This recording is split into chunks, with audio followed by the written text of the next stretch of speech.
just how fast are solar and wind growing, and how well do they compete with fossil fuels?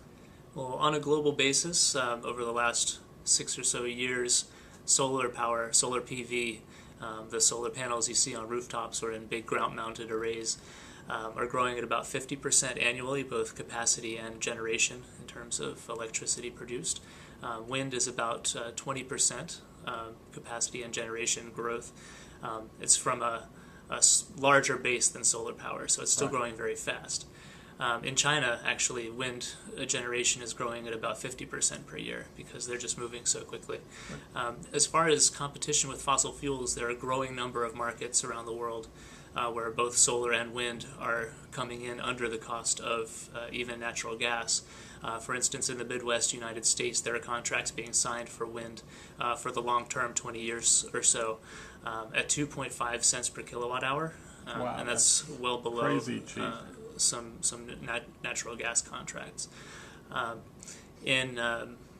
For solar, we're seeing a lot of markets, a growing number of markets for where unsubsidized solar, rooftop solar is coming in well below that of fossil fuels. For instance, in the Philippines, rooftop solar generation is about 10 cents per kilowatt hour equivalent, whereas delivered coal-fired power, meaning including transmission and distribution, is about 25 cents per kilowatt hour. So we're just seeing this the rapid drop in cost for solar and wind is really making them much more competitive in a growing number of markets. And of course they don't have all those harmful side effects either. Right. Oh, one other great example is earlier this year in January 2015, the Dubai Electricity and Water Authority awarded a contract to a Saudi power firm for utility scale solar, 200 megawatts, for 5.8 cents per kilowatt hour. That's unsubsidized, and that's about a third less than the natural gas rate in the United Arab Emirates.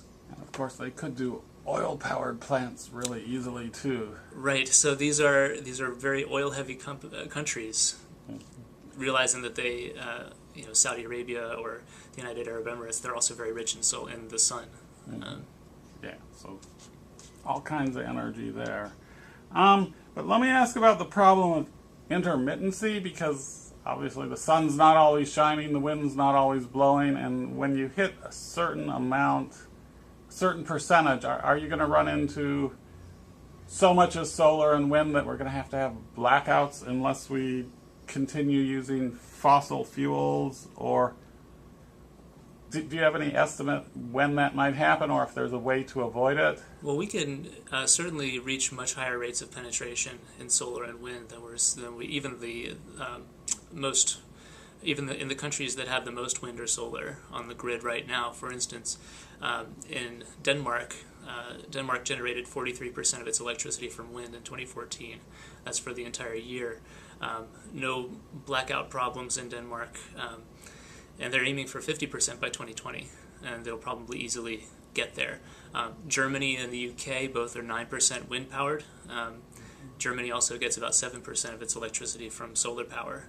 And one interesting thing, in March of this year there was the big solar eclipse, and there was the fear that because Europe has so much solar power built already that they would experience potentially very wide blackouts, but the grid pretty much just shrugged it off. And so we know that solar and wind resource is very predictable on a daily or weekly basis, and grid operators are already can plan for that.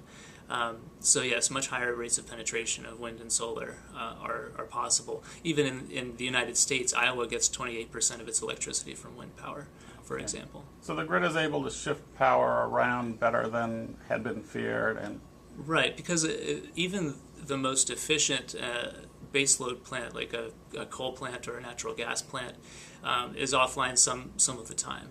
And so grid operators are very practiced at dealing with unexpected outages. So when you have a predictable outage, like when you know the wind is not going to be blowing very powerfully or the sun, it's going to be cloudy, they know how to deal with this. One other thing is that if you have a number of wind farms connected to the same overall grid over a wide geographical area, they tend to balance each other out because no one place has the same wind regime. And so they start to get closer and closer to baseload generation if you have enough strung together. Yeah, and I know that's the plan off the east coast of the United States, but that's been running into some problems because of political opposition. You maybe talk about the Atlantic Wind Corridor, Mm-hmm.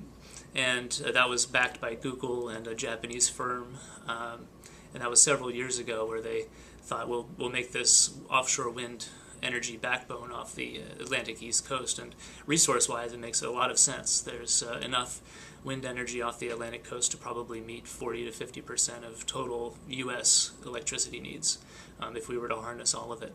But it did run into some political opposition. I think New Jersey rejected the part of the corridor that was going to be offshore there. So there are barriers to overcome in this, and offshore wind has been talked about for the Atlantic coast for some time. We're really behind the game because the first offshore wind farm was built by Denmark in 1991. We used to be the world leader, but not so much anymore. Mm-hmm. Okay. But I would say that the United States, we have the second most wind generating capacity behind China, but the United States generates more electricity from wind than any other country. Already. That's all onshore wind. All onshore wind, yeah. Mm-hmm. So we could do fantastic things with offshore. And the Atlantic coast really lends itself to offshore generation because there's a shallow continental shelf there, which makes it much easier to install those wind turbines offshore. There's also floating offshore technology that's being developed and demonstrated in Japan, for example. And I believe there's a project off the coast of Oregon that's supposed to become up and running soon. But that would take care of the problem in some cases where you don't have a shallow offshore continental shelf, where it's much more expensive to put in traditional offshore wind turbines in deeper waters. So right, and there are only going to be more technological fixes to the remaining problems. Let me just ask, are we going to need some kind of baseline power for the foreseeable future, like some kind of gas or coal or nuclear plant to avoid blackouts, or can we really get to 100% renewable, say within 10 or 15 years? I think within 10 or 15 years, we've already got so much built into the system in terms of the capacity of fossil fuel generation. We'll probably have some natural gas left, even if we were really aggressive in building out renewables and closing down fossil fuel generators. Coal's already having a hard time in the United States. There's probably another 20,000 or so megawatts of coal that's going to retire in 2015. And so, yes, we probably will have some natural gas left over, even with a big push, but in the long term, there's no real technological barrier to getting to 100% renewables. Mark Jacobson and Mark DeLucci are two researchers who did a couple of papers in the journal Energy Policy several years ago that mapped out how we would get to a world powered entirely by wind, water, and sun.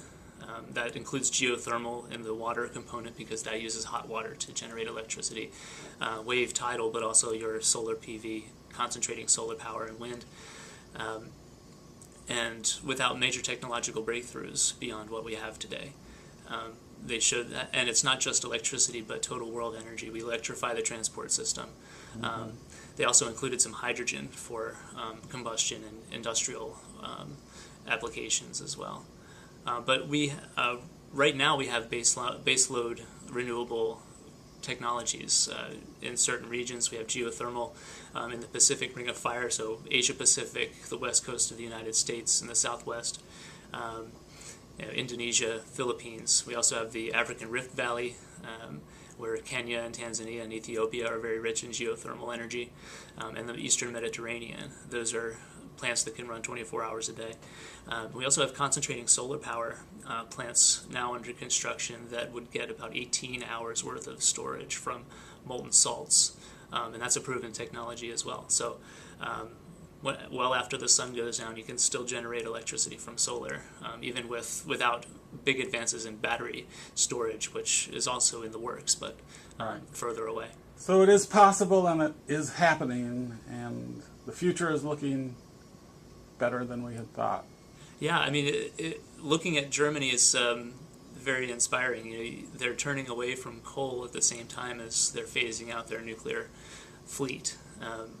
Wind, solar, and efficiency have taken care of all of the nuclear power phased out since the Fukushima disaster in Japan, which prompted the German phase-out acceleration. And in 2014, Germany reached a 35-year low in fossil fuel-generated electricity. And so we're seeing the changes happening now, and we can see what the future might look like in a renewable world. Okay, great. Thank you very much, and good luck. Thanks very much, Ethan. Sure.